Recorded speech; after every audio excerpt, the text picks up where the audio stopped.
again, thanks everyone for attending today. We really appreciate it. It's always good to see folks here. And again, we just thanks for spending time with us and in Rainbow here this morning. Before we turn it over, we always like to begin with a safety brief. So always just check your surroundings, be aware of any hazards that may be around you. If you are driving and able to pull over, please do pull over. If you do pull over, please be in a safe spot, feel safe. Check for any inclement weather or anything that might be going on. It's a weird time of the year, this kind of spring into winter or winter into spring. So some wacky weather out there. So please do be safe out there and do have an emergency plan in any case of issues. So my name real quick, so I will be the host today. My name is Patrick Anderson. I am the director of our research scientists and arboriculturists. My job is to provide training and support for all of you out there in the world and support our territory managers throughout the country and our other staff. You can see there a little bit about me. And if you want to get in contact with me, there's my information. But some quick housekeeping before we do introduce our speaker this morning is, so if you have a question, this is really important, right? So if you have a question that you want to get answered, please put it into the Q&A box. We will not be monitoring the chat. If you all want to chat amongst each other in the chat, go for it. But if you want a question answered, please use that Q&A box. This webinar will be recorded. Within a few days of the conclusion today, you will get an email with the recording. You'll also find it on our YouTube channel, and you'll also find it on our website if you want to pass it along to your friends that way as well, or rewatch this. This is also worth 1 ISA CEU. So if you put in your ISA certification number at the time of registration, we have that, you should be good. If you did not, or you don't remember, now is also the time to put that into the Q&A box. And I can't stress this enough. We will not be monitoring the chat, right? So if you did not put in your ISA number at the beginning of your registration, put it in now in the Q&A box, and we'll make sure to get you that CEU. We won't be taking like live questions today. So if you raise your hand to ask a question live, we're not going to do that today. So again, any questions, please do put those into the Q&A box. And with no further ado, I am honored to introduce Kendra Wagner. She is our research scientist here, a brand new research scientist here at Rainbow Companies. She has great experience. She has experience in the field doing plant health care. She has a bachelor's degree in forestry with a minor in urban forestry. And she has completed the requirements for a Ph.D. at Mississippi State University in Forest Entomology. So we are just really happy to have Kendra as part of our team and very excited to have Kendra here with us today. So with that introduction, Kendra will be talking to us about scale insects and specifically scale insects of the East Coast. So I'm going to stop sharing. I'm going to turn it over to Kendra. And I will turn off my video and audio and see everyone here in just a little while. Okay, thanks, Patrick. Can you see my slides okay? Just give me a thumbs up. Oh, you're looking good. Alrighty, yep, thank you. Okay, so hello, everybody. It looks like we've got about 88 participants. Some people are still hopping on, so welcome and thank you so much for joining me today. And thanks, Patrick, for that little intro. So today we're going to be talking about biology and management of scale insects, specifically in the Eastern United States. So I am so happy you guys are all here today. My name is Kendra Wagner, and Patrick touched on this a little bit, but I am a new research scientist with Rainbow Ecoscience. I started just in the fall of last year. So my contact information is here, but you'll have an opportunity at the end of the slideshow to capture my contact information as well. If you have any questions, please do not hesitate to reach out at any time and I can help you in any way I can. So my job as a research scientist is to conduct field research, develop protocols and equipment, and I'm always seeking new and innovative solutions to any issues within our North American landscape. As Patrick said, my background is in traditional forest management, but also in urban forestry. So I have a degree in urban forestry. I have a bachelor's of science in forestry, majoring in urban forestry. And then I just finished up some of my PhD requirements in forest entomology at Mississippi State University. So trees and bugs, they're my passion. If you have any questions, like I said, please don't hesitate to reach out. I love talking bugs. So today, this is a little bit of an outline of what we're going to be talking about. I'm going to give you guys an introduction to insects. Again, that is my passion, and I want to get us all on the same page. So we're going to do a brief introduction to insects. We're going to talk about specifically what is a scale, what is a scale insect. We're going to talk about their damages and their impacts. We're going to talk about specific species of scale that you guys are going to see in the landscape. And then finally, we're going to talk about the prevention and treatment of scale insects and what you can do to minimize their impact. So starting out with our introduction, insects are diverse order, and they come in several different shapes and sizes and colors. As we can see here, every insect that we see on this slide is considered an insect, okay? They vary greatly in their appearance, as well as in their functionality within the landscape. They do, however, have a number of different things in common. They typically have the presence of an exoskeleton, so that's that hard exoskeleton that they have. They don't have bones like us. They have that exoskeleton that kind of holds everything together. They typically have three main body parts, and that typically includes their head, their thorax, and their abdomen. They also have presence of antennae as well as compound eyes. Now, it's important as we move forward that the presence of these three main body parts, the head, thorax, and abdomen, can sometimes appear fused within the insect, but they're still there. Now we're going to throw it back to biology class in high school or intro to biology in college if you attended. This is essentially a hierarchy of taxonomic breakdown, okay? Typically we start with the kingdom, go all the way down phylum, class, order, family, genus, and species. And we use this hierarchy to identify all things that we look at in science, okay? Now even humans are part of this hierarchy itself. Humans are part of the kingdom Animalia, the phylum Chordata, the class Mammalia, order Primate, family Hominidae, and we are Homo sapiens. That's our genus and our species. And we hear that a lot, Homo sapiens. We then want to look at insects using this same hierarchy. Insects are part of the kingdom Animalia, the phylum Arthropoda, class Insecta, and order Hemiptera. These are just this is what scales are part of. Now, scales have a number of different families and genus and species. They are part of the superorder Sternocordia, as well as the superfamily Coxoidea. These are all scale insects. Now, they vary in size and shape and color and functionality within the landscape. We see them on fleshy tissue, woody tissue, and a variety of different plants. Now, what is a scale insect specifically? What are we talking about? Now, as I said, these are all scale insects, and it's important to understand that they can vary in appearance. They do, however, have a number of different things in common. They all have a piercing, sucking mouth part. We also call that a stylet. It's a needle-like structure that acts as a mouth, pierces into the plant tissue, and sucks out those plant fluids or juices. That's how it damages these plants.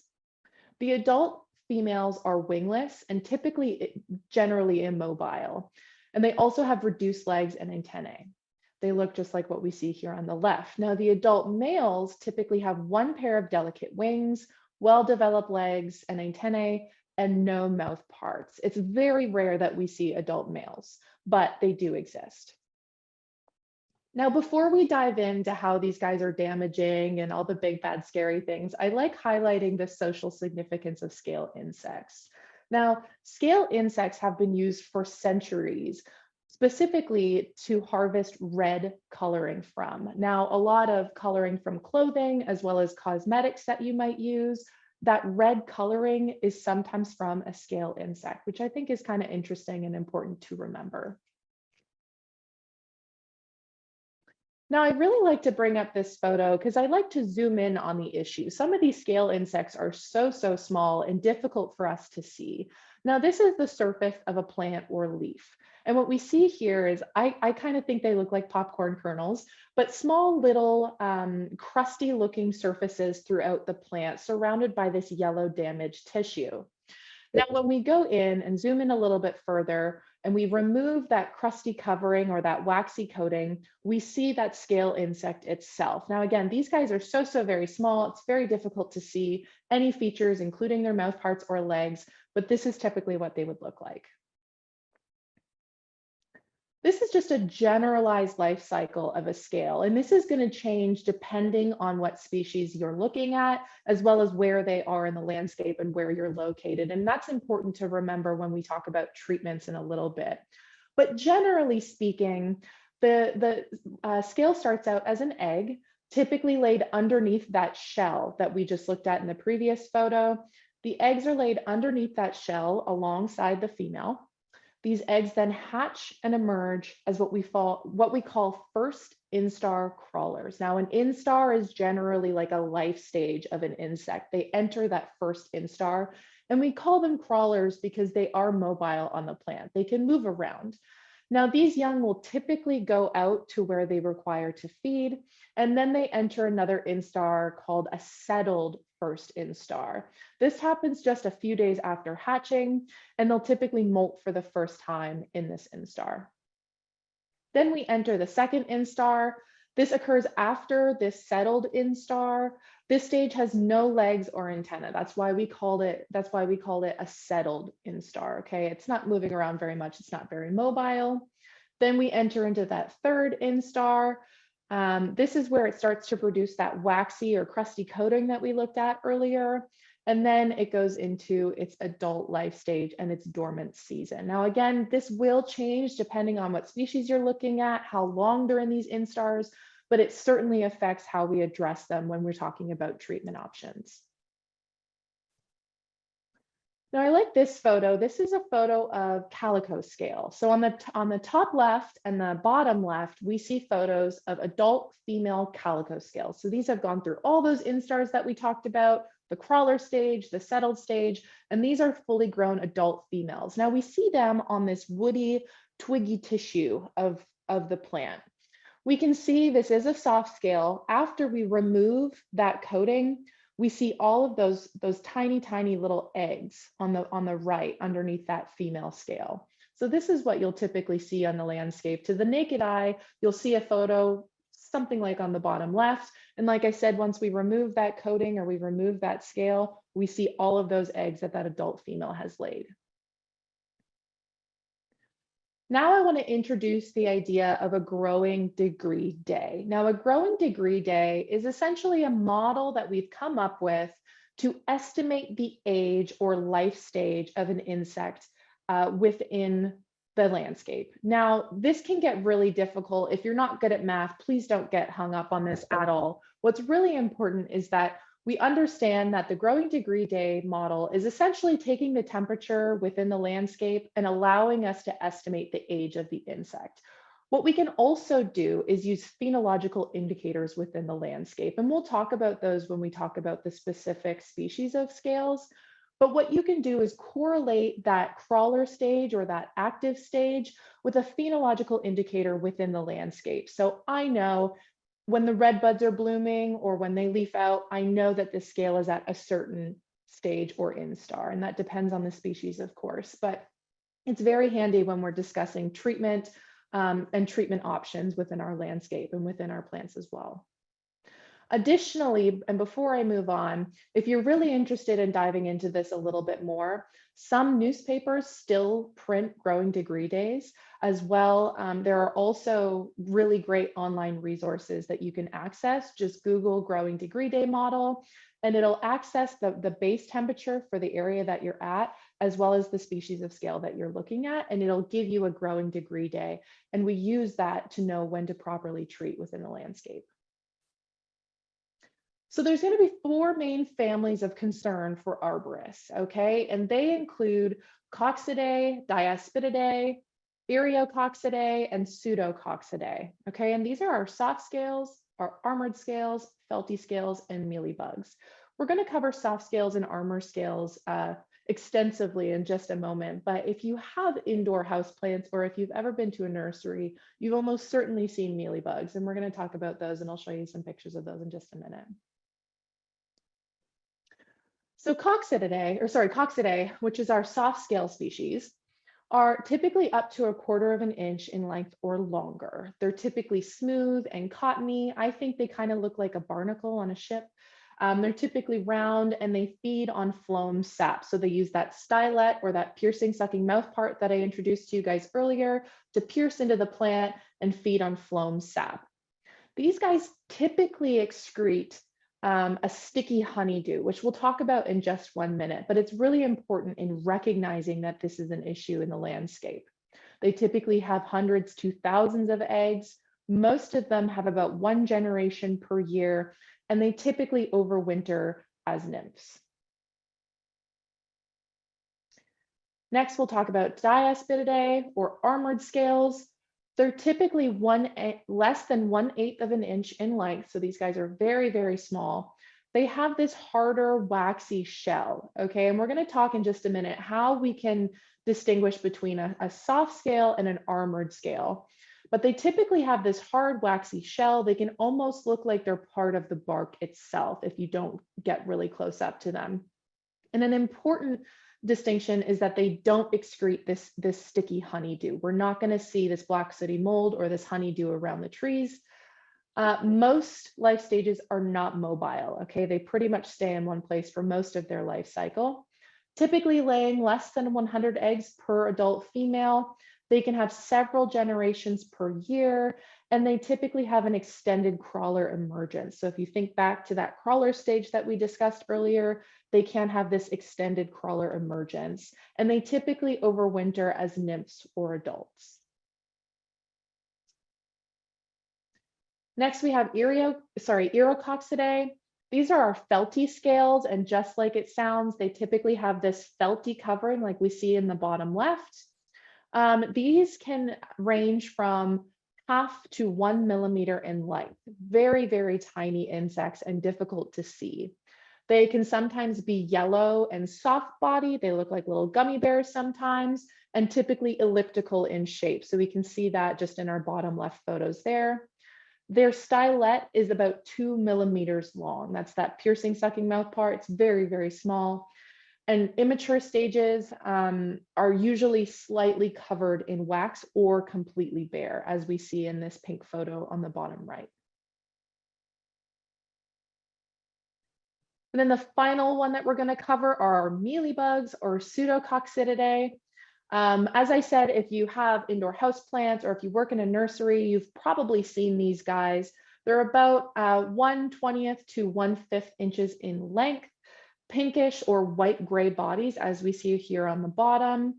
And they're covered in this cotton-like wax, okay? And it's important to highlight that these fringes that we see on these scale insects are not their legs. They're actually a waxy secretion that the insect puts out in terms just for protection. They're typically fringed, as we can see here.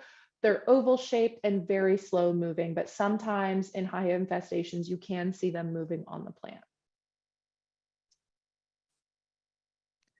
So I wanted to show you guys this just to highlight the visual differences between soft scales and armored scales. Typically, our soft scales are a little bit longer. Our armored scales have a thinner or rounder appearance and are a little bit smaller. And as I said, can actually look like they're just part of the bark itself, unless you get right up close and start scratching them away. Now, when we're talking about different species of scales, especially when we're talking about their treatment, it's important to distinguish between the soft scales and the armored scales. And we're going to talk specifically about how they feed, and we're going to use that to infer how we can detect them in the landscape. So we're going to start with our soft scales. So here we see a cross section of leaf tissue. We've got our cuticles, our epidermis, and then we have our mesophyll. On the bottom right of this, you can see the xylem and the phloem, and those combined, we call them the vascular bundle. Now, soft scales will land on the tissue of the plant like what we see here. They'll introduce that stylet, so that piercing sucking mouth part. They'll pierce into the plant tissue itself, into the vascular bundle, and this is where they feed. Now, because of this, they get this surge of honeydew or fluid from the plant itself, and they'll actually damage the leaf and the cells around that stylet. And so that's what we'll see, that damage on the surface of the leaf. And we get this surge of liquid to the insect, and the insect will then excrete what we call honeydew, which is just it's excrement. It's very high in sugar content, and it's typically clear when it comes out of the insect. Unfortunately, because it is so high in sugar, it will typically fall around the tree. It can fall on anything that's under the tree. If you have picnic tables, patio furniture, kids' play toys, it'll fall on the stem of the tree if you have cars under there, and it'll also fall on the leaves of the tree itself. And then we have an issue of black sooty mold. Now, black sooty mold is going to come in and take advantage of this very sugar-rich substance, and it's going to grow. So that's actually what we see here is this black soot covering all of these surfaces that honeydew lands on. Now, it sounds really terrible, but it's actually a really great indication for us to enter into a landscape and be able to identify that there's a scale infestation. And we can use it to our advantage when we're diagnosing some of these problems. And we know for sure that this is a soft scale species. Another really cool fact is that some insects will harvest these scale insects. They'll actually offer protection to these scale insect populations. In return, they get this sticky honeydew substance. So what we see here is actually a colony of ants protecting these scale insects. They won't damage the scale insects, but they will feed off of that sugar-rich honeydew. And they can, in some cases, live off of it. Unfortunately, along with that, we can also see ant infestations in areas that we have these high scale populations. So if you walk into someone's yard and they've got lots of ants and lots of black sooty mold, we can almost guarantee that we've got a scale problem. Next, we're going to talk about armored or hard scales. Now, these guys feed a little bit differently. Again, we have this leaf cross section. We've got our cuticle, we've got our epidermis, our mesophyll, and then we've got that vascular bundle. Now, these guys feed in a different part of the plant. They'll land on the plant, introduce that stylet or that piercing sucking mouth part, and they'll actually feed within the plant cells. And what that causes is damage to those surrounding cells and these yellow spots or dieback on the leaf. It's important to distinguish as well that we don't see that sticky honeydew secretion with the hard scales. Next, we're going to talk about the damage and impacts of different scale insects. And we're going to talk about a couple of different examples. You've almost certainly seen some of these in your landscape. First, we're going to talk about magnolia scale. The magnolia scale will impact star magnolia, cucumber tree, saucer, or lily. We also see with high infestations, it can injure or kill the tree, reduce foliage, reduce flower production, which is one of the things that we just love about these trees. And in high populations, we can see twig or branch dieback. Now, we talked about the crawler stage earlier, and again, it's important to understand when these guys are active as crawlers in order to treat them efficiently. Now, magnolia scale crawlers are typically active around 2,155 to 2,800 growing degree days. Next, we have pine needle scale. Pine needle scale can attack most native and introduced pine species, as well as spruce species, Douglas fir, and cedar. They can cause needle chlorosis. So in that top right photo, we see those the yellow spots on the needles. We can see premature needle drop in some populations. We'll see white flecks, that's the scale insect itself. It'll appear just as white flecks on those needles, and it can reduce plant vitality overall. Now, these guys can have, depending on where you are, 2 generations per year. And again, it depends on where you are and where you're located on the East Coast. But typically the first generation is active around 298 to 448 growing degree days. And the second generation can be active around 1,290 to 1,917 growing degree days. Next, we have licanium scale. Licanium scale can often be seen on oak, dogwood, and redbud. Overall, it can deteriorate the health of the tree. We see branch dieback. It does secrete a honeydew, and we see that sooty mold develop because of that. Now, crawlers are typically observed around 700 and 1,600 growing degree days. Next, we have beech scale.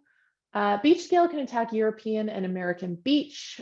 Typically, we see minimal insect damage, but it does feed on the bark of the tree.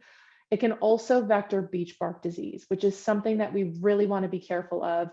Because of that, we can see canker formation and secondary issues. In really, really high populations, we can see tree death. Typically, crawlers emerge in late summer through fall.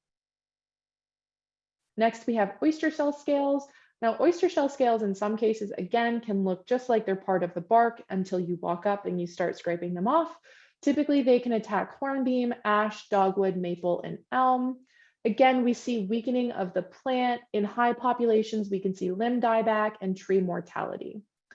They typically have one generation per year, and their crawler stage is active between 363 to 707 growing degree days. Next, we have European elm scale. These guys are really interesting. The center of the body is very similar in color to the bark itself. And then they also have this white sort of fringe along the outside. Now, this guy will attack many different elm species. We do see a honeydew secretion, which we can sort of see in that bottom right photo. We can see early leaf drop in higher populations. It can weaken the plant. We can see limb dieback, and in super high populations, we can see tree mortality. They typically have one generation per year, and their crawler stage is active around 542 growing degree days. Next, we have spruce bud scale. Spruce bud scale can attack Norway spruce, black spruce, as well as other species of spruce. It typically attacks the second and third year growth on spruce trees. It's a pest of the needles, as we can see here, so it differs from other species of scale. It doesn't feed on the bark. It will attack the needles, just like the pine scale that we talked about earlier. And you can see in that bottom right photo, it sits right in close to the twig, where it's protected there, and then it feeds on the needles there. In high populations, it can weaken the plant, and we can also see limb dieback. They typically only have one generation per year, and their crawler stage is active around 700 growing degree days. We have tulip tree scale next. So we can find tulip tree scale on tulip poplar and magnolia. Can weaken the plant in high populations. We see limb dieback and tree mortality. Now these guys are really interesting because depending on where you are, you can actually see all life stages present throughout the year. They typically are active around 2032 to 2629 growing degree days. It's very specific, but you get the gist. Next, we have Fletcher scale. So we see Fletcher scale on Thuya species as well as Taxus species. They can deteriorate the tree health. They do produce this honeydew, so we can see that black sooty mold. We see chlorotic needles and in some cases premature leaf drop, and they're active around 957 growing degree days. We then have cottony maple scale. Again, cottony maple scale is typically active on maples, especially silver maples. We can also see it on honey locust, linden, and other hardwoods. Now, as the name suggests, it does have that cottony appearance, as we can see in the photos on the right.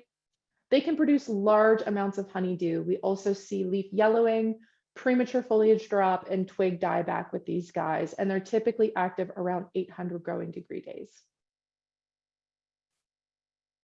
Finally, we have gloomy scale, and thank you so much for bearing with me. I know that was a lot of information, a lot of different examples. Gloomy scale can feed on various different species, especially seen on red maple.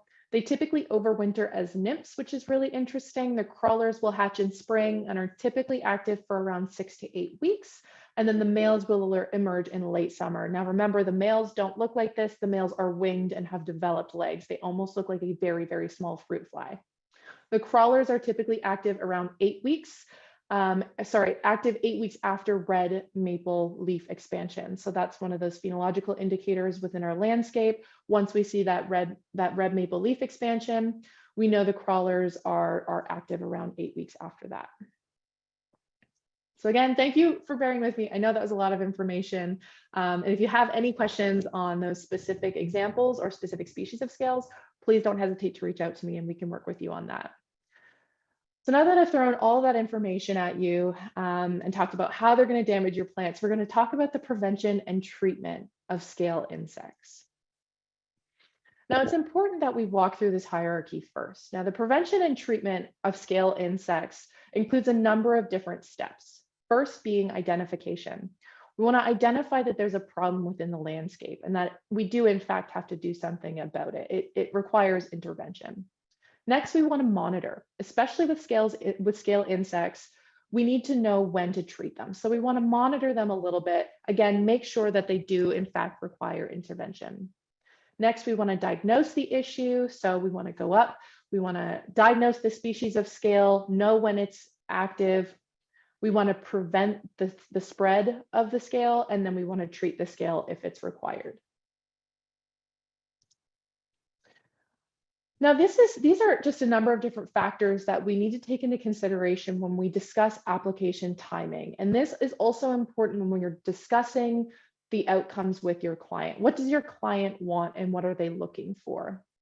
So application timing factors are important, especially when we talk about what we're going to use to treat the scales. So we want to apply the chemical. The insecticide needs time to move through the tree. Depending on what you're using, that time is going to be different. You want to be able to target those susceptible life stages, so those crawlers. And those were all the growing degree days I gave you when we were talking about the species.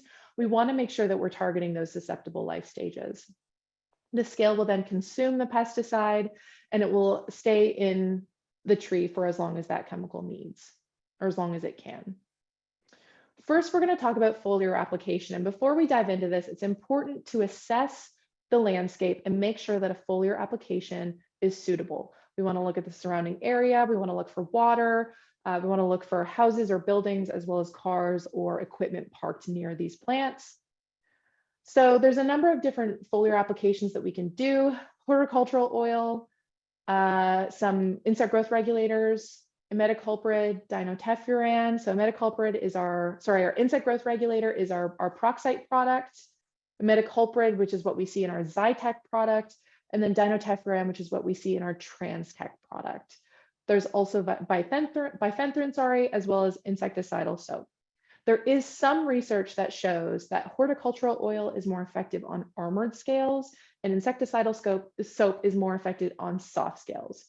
It's also important to remember that in foliar applications, we really need to target that active crawler stage. This is effective only on crawlers. So that's where that monitoring comes in, diagnosing or identifying what species of scale you're dealing with, and then treating at the correct time. We also have a number of injection options, and we see here on the right our new quantum system, which is our microinjector system. There's two main injectable options that we're going to talk about, one of them being imidacloprid, which is our Zytec 10% product, as well as dinotefuran, which is our Transtec infusible product.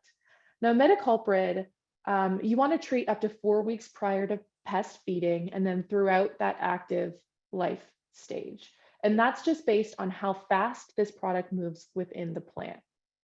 With dinotefuran, we want to treat up to 2 weeks prior to pest feeding and then throughout that active feeding. Again, this is based on how fast this product is able to move throughout the plant. I want to break these down again and tell you a little bit why we actually suggest these treatments for those timing periods. Again, imidacloprid, we want to treat 4 weeks prior to feeding and then throughout the feeding period. It's typically not as effective on armored scales. We recommend 4 weeks prior to feeding and then throughout, as opposed to 2 weeks, because imidacloprid typically moves slower in the tree, but it can last longer in the tree. Dinotefuran moves faster within the tree, so we can treat 2 weeks prior to feeding and throughout that feeding period. Again, it moves fast within the tree, but it typically has a short period within the tree. Finally, we'll talk about soil applications. So we have our imidacloprid product, which is our Zytec, and we typically want to apply this as a soil application in fall or early spring. Then we have our dinotefuran, which is our Transtec product, and we typically want to do this soil application 2 weeks prior to crawler emergence and then throughout that peak life stage. It's also important to remember that Transtec can also be used as a lower systemic bark spray.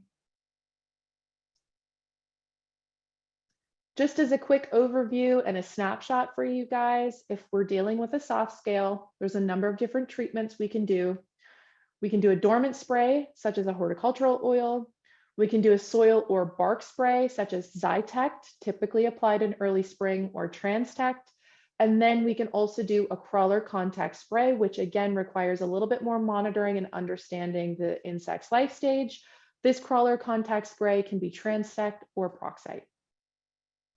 If we have an armored scale that we're dealing with, we can do a dormant spray, such as horticultural oil, a soil or bark spray, which is Transtect, and then again, a crawler contact spray, which is Transect or Proxite. It's also important to remember when discussing these treatment options that in moderate to severe scale infestations, it may take several treatments for 1 to 2 years. Just to review and wrap up a little bit here, scale insects are a large and diverse group of insects. There are over 8,000 described species, and those are only the ones that are described. They typically damage plants via feeding using that stylet or that mouth part that we talked about earlier.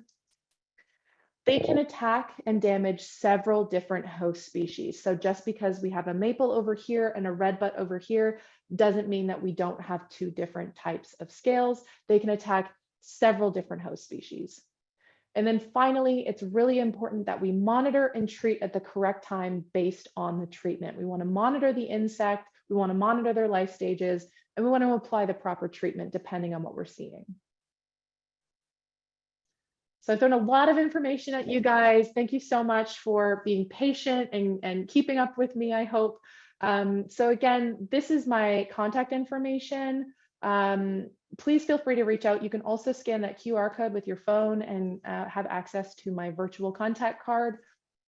Please feel free to reach out at any time if you need help with monitoring or treatment or diagnosing or anything that you might need. So thanks again for hopping on and joining me for this. And it looks like we have a couple of questions. Yeah, absolutely. Thanks so much, Kendra. That was great and informative. So there's a few here. The first one is from Daniel, and he asked, do birds eat any of these insects? Yes, we do see that birds, I think that we see that birds will eat insects, these insects specifically. I also know that birds are really good at transporting these insects. So these insects can cling on to the feathers of birds, also the feet of birds. I think we're seeing that a lot with crepe myrtle bark scale, that they can be transported quite well via birds, but absolutely. Yeah, thank you. The next one is, will soil drenches or injections help with treatment on these aside from growing degree days because they are systemic treatments? Absolutely, yes. So when we're talking about our soil drenches and our injections, we don't have to monitor growing degree days as closely. As we said, some of our soil applications, and Patrick is more familiar with this, so please correct me if I'm wrong. Some of our soil applications, we can do fall treatments or spring treatments, as well as our injections. Yep, that's correct. And of course, the caveat with this, and Kendra mentioned it, is things like imidacloprid are not terribly effective on those armored scales. That product choice plays a big role in timing and efficacy based upon that species. So excellent. The next question is from Ben. Ben asks, can you share that pic of the different scale insects or any other study materials? Absolutely, Ben. If you wouldn't mind reaching out to me via email, I would be happy to share a number of different resources with you. I can share some of those photos as well that I have in here. Excellent. Kevin asks, can you mix Proxite with horticultural oil? That one I will defer to Patrick just because I'm not 100%. I'm still new. I'm still not super familiar with some of the mixtures of some of the products. Yeah, that's no problem. And so the answer is, yeah, you can mix that with horticultural oil. And actually, we recommend mixing Proxite with a 0.5% horticultural oil. At that low rate of horticultural oil, the oil actually works as a surfactant. And so, of course, coating those stems is really important so the product comes in contact with those nymphs and crawlers. So the answer is yes, you can mix it with horticultural oil, and we actually recommend it, even in season at that lower rate, that 0.5% rate. where it acts as a surfactant. Excellent. The next question is, what's the best way to manage heavy scale infestations systemically and still be sensitive to pollinators? That's a good question. It's a very good question. Patrick, do you want to take this one? Sure, I'll take a Okay. stab at it.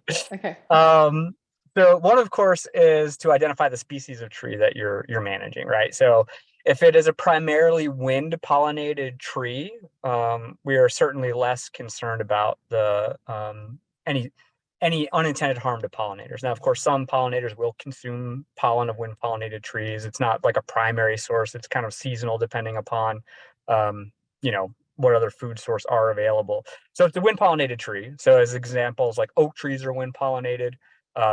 Most of our conifer species, pine, spruce, hemlocks are all wind pollinated. Our concerns there are quite low, of course. Now, if it is a tree that is attracts pollinators with a typical flower that would attract a pollinator, that's where we might need to be more concerned of timing. Now, this is where the question of timing becomes difficult, because there's a lot of research being done here to see what best timing is. And to make a long story short, we don't really know. There's some best management practices around this, but it seems to even vary in between plant species and whether or not they flower in the summer versus the spring. So if you are concerned with pollinator protection in conjunction with systemic applications, it's probably something we need to have like more of an offline conversation depending upon the plants that you're managing. A lot of now, to flip the question around, a lot of these species that we're managing that do attract pollinators, and here I'm thinking of things like crepe myrtle or magnolias. A lot of times they're going to be kind of smaller canopy trees. So that's something where if you're worried about pollinator protection, that's something we can use something like a peroxide on, that insect growth regulator, which is documented to be softer on beneficial. So it's kind of turning back the clock a little bit and doing sprays, which we're trying to get away from, but that might actually be a better, safer, again, safer, air quote, safer alternative than using a system if that's a concern to you and your customer. So we can always talk more offline on specific scales and species. Good question, though. Yeah, it's a great question. It comes up more and more. Our next one and you touched on this a second here, is how do scale insects spread? Is it via wind? Yeah, that's a great question, Brian. And I think it's really cool because I'm the bug girl, but it really depends on species as well. It depends on the size of the insect. With crepe myrtle bark scale, I know that there's a lot of research being done where they're putting a scale on a piece of paper and blowing it with a leaf blower and seeing if it moves. And it really depends on the species. Typically, and I will say generally speaking, they can be spread short distances via wind. So if you have sort of neighboring trees with maybe even touching canopies or very, very close together, we can see some jump from one tree to another. They also, as I said, can cling really well to birds. They can cling really well to their feathers as well as their feet and other rodents or other animals that are coming through the tree as well. They can cling onto squirrels and really anything that they can hop onto and use as a transport system. So great question. Excellent. Next question here is from Stephen, and Stephen asks, how long will TransTech stay in plant tissue after a bark spray application? And I could take that too. So what we see is, in general, about 6 months. And so TransTech makes it into the plant very, very quickly. Within about 7 to 14 days, we would expect to see concentrations in the leaves where we'll start seeing mortality.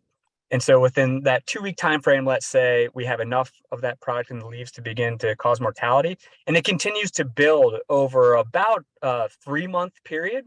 And then it kind of peaks. And then, of course, it starts to degrade and less is getting pulled into the plant. And so that's where we see, again, this kind of within about 2 weeks, we see mortality. It peaks around, 3 months, 90 days or so, and then slowly starts to build out of the plant in general. Hey, Nuance Patrick, there, of course, but go ahead. can you speak to the longevity of TransTech on red maple specifically?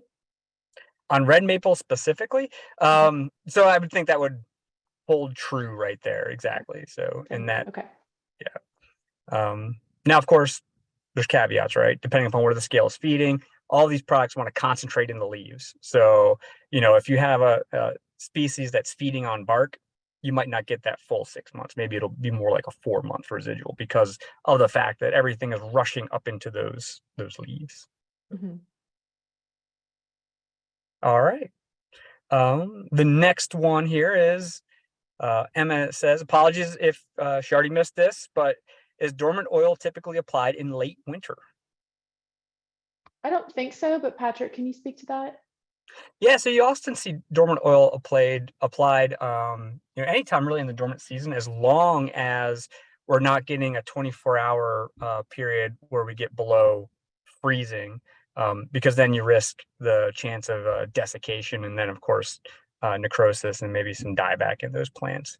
So a lot of times you'll see dormant oil, horticultural oil at the higher rates sprayed in like late fall, and then kind of like late winter, early spring before things start to leaf back out. So after leaf drop and then prior to bud break.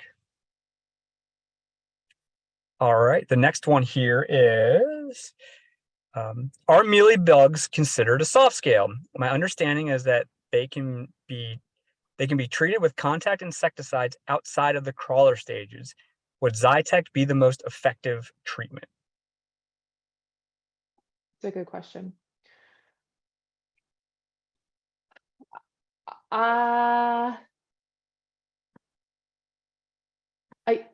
Do you want to take this one, Patrick? I sure want to take a stab at this Okay. one too. So mealybugs feed like a soft scale, right? So they do, feed yeah. in that vascular bundle, and so the treatment would be similar with Yeah. these critters. And yeah, the reason why some of our more traditional contacts work better on mealybugs compared to some other ones is because they can, they move around, and so they can come in contact as they move. Mhm.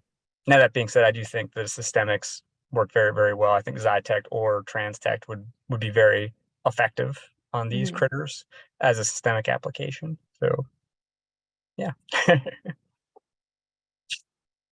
All right, and we got Steve's here, red maple specific. Let's go now here to our next one.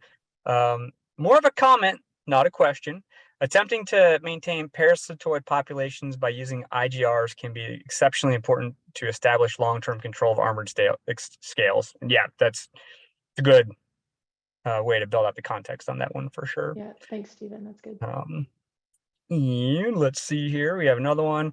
The question is elongated scale, growing degree day, active, question mark. And I'm not, did you have elongated hemlock I scale in your freeze? I can't remember. I can't We can get that remember. to you. If not, I can't Yeah. remember that one off the top of my head, but yeah, we have it written down for you. So Kevin will remember to get back to you on that. And then we have, are scale more attracted to stressed trees, or do they attack everything equally? Great question, Christopher. So typically, insects will be more attracted to stressed trees, but certainly in their impact. So we can see a scale insect on a healthy tree and it's not going to cause a lot of damage. We're not going to have a really high population. If we take that same scale insect and put it on a stressed tree, it's going to have greater impacts and we might see higher populations as well. Does that make sense? That's good. So Right, the critters. Jason asks, what's the latest research for treatment options into crepe myrtle bark scale? And yeah, I mean, I guess I could take another stab at that one too. So there's a lot of research still going on. A lot of Auburn, Texas A&M, and LSU are the ones that stand out specifically, ones that are doing work. There's a lot of options that work really well on these scales. It seems that, again, the things like that contain diatefuran as a bark spray or soil application are very effective on the scale. Now, of course, we talked about the pollinator concern, that there's some concerns there, and there's some work on the timing of when to best apply those. That again, we can always share offline because they're not top of mind, of course. And then, of course, the insect growth regulator treatments work very well as well on these. So Still a lot of work to be done, and again, a lot of concern, a lot of emphasis on protecting pollinators in that work. So how do you find that balance of controlling the population of the scale and not harming the unintended critters out there? And that's where I joke, because Jeff asks, "Are critters a species or genus?" Is his question. So it's A whole family. uh, and so Charles asked, or Chuck, do IGRs have to be applied several times per season to address different instar stages? Okay, I would say, and I'm going to take a crack at this again. I'm newer with some of these protocols, and so bear with me. That's why I'm sort of deferring to Patrick for some of these. But my understanding, it depends on what scale insect you're looking at. If they have one life cycle per year, you're going to see those crawlers or that active stage at the same period. They're all going to fall within that one period. And so you can do the insect growth regulator application during that period. As we said, though, sometimes depending on the scale infestation and the population and where you are, you might need to do multiple applications in 1 year to really knock down that scale population. Now, Patrick might be able to address that a little bit better. Yeah, no, I think you did it really well. Again, it's going to depend upon the generations for sure. So, and then in some cases too, some of these scale species that may have one generation, they might crawl over like an 8-week period. Gloomy scale is a great example, right? It has one generation a year, but they hatch over like this 2-month period. So in that case, you might have to do 2 applications to get those critters. But to use our technical term here. Um, Excellent. Our next question here. This is another good one. What are the current protocols when confronted with neonic resistant European elm scale? Plan to use an IGR, but wanted to hear if there were additional suggested protocols. Thanks, guys. And so again, I can take a stab at this one here too. So really, where we, the assertions right now is that this population of neonicotinoid-resistant European elm scales are really in that Front Range area. And if I am incorrect, please let me know. But that's my understanding, is in that that Colorado, Denver, Colorado kind of Front Range area where that's becoming an issue. And so IGRs, of course, are a great example. Pyroproxyfen peroxide will work really, really well. We've seen fairly decent results with soil and trunk injections of acephate, which would be our Lepitect products, which we didn't discuss in this presentation here today, but soil injections of Lepitect around crawler emergence. Again, acephate has a very short residual, 30 to 45 days. So your timing has to be really, really accurate with those. So the soil or bark sprayed applications, or excuse me, soil or trunk injected applications of acephate would be another option. Outside of the IGRs, which I realize some of those elms are getting just tough to spray. I've been out there. You guys have some nice elm trees out there, so that would be another option for you there. The next question is, if hemlock in New Hampshire have both scale and HWA, which is more likely to cause mortality? That's a really good question, Robert. So I think, I hate saying it depends, but I think it depends. I think you would want to address the hemlock woolly adelgid, knowing a little bit more about the issue in that area, but I think it really depends on the population. Patrick, do you have an opinion on that? Yeah, I think the HWA is, definitely going to be our greatest concern there. Now that being said, using Transtect as a soil application, bark spray application, or trunk injected application, the Transtect infusible, knowing that it is super effective on hemlock woolly adelgid as well as those armored scales. That's a great, you don't have to pick your poison per se, right? Mm-hmm. Use one, just use one, get them both. So would be a good protocol for those. And that's commonly been used here, especially as the prevalence of that elongated hemlock scale has been coming on here lately. So, and then another question here is, how long does systemic dimetephrine last in a hemlock? And so dimetephrine usually lasts, again, a very short period of time in most trees. You'll get about a year, maybe 2 years with dimetephrine in a hemlock. So what a lot of folks will do is they'll use dimetephrine to knock down the population, of woolly adelgid specifically, and then maybe come back with the midichloprid, because with the midichloprid we might get 5 to 7 years of residual. So it's a good long-term way to manage that woolly adelgid once you've gotten the woolly adelgid under control as well as the scale. So, let's see here. Got some more things that popped in and I've lost. Okay. Let's see here. The forest around our house in Vermont has a large population of beech. Most adults now have beech bark disease. Is there any way to protect the many young trees in a large area, or are they doomed to? Thanks. Oh, that's a great question, and I'm really sorry to hear that. That's really unfortunate that you're seeing this beech bark disease pop up. I guess my recommendation would be monitor those non-infected trees. If you see scale populations on trees that do not have beech bark disease, maybe then you could step in and do a treatment. But that would be my personal recommendation, is just to monitor those trees, those younger trees a little bit close, and then do an application if you do see a scale population, knowing that you have beech bark disease in the area. But I do know that beech bark disease can spread other than just scale insects too, though. So Yeah, it's good answer to that one there. And then the last one we have here is a funny one to me. What are we going to do when neonicotinoids get banned? Well, we have some irons in the fire for new products, and hopefully they come through and it that's my doesn't job. become an issue. So Yeah. We're working on it. yeah. Yeah. Oh, we lost you, Patrick. We did discuss acephate. Oh, might be You're back. You're good. okay. Good deal. So yeah, we did discuss acephate as a systemic option. So there are some current options out there, but we are working on what the next generation of systemic product would be.